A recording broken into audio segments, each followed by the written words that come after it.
দেখো দেখো হস্ত মৈথুন এলো, মাঙ্গের নাতি মিরাজ গেল, খেলে যায় সেটা ভাঙ্গা শট, চোদনারা করছে বয়কট।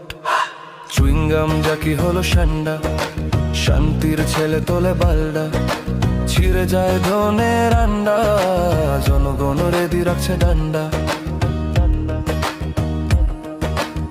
মাঠে এদের নেই কোনো অর্জন, আছে শুধু হেডা ভরা গর্জন। দেখে তারা দালাল কি বা বলছে, বুঝে শুনে তেল শুধু মারছে। হস্ত মিঠুনের গায়ে চামড়া, তুলে নেবে ক্রিকেটের ফান্ডা, ছিঁড়েছে ক্রিকেটের বালডা, জনগণ রেডি রাখছে ডান্ডা।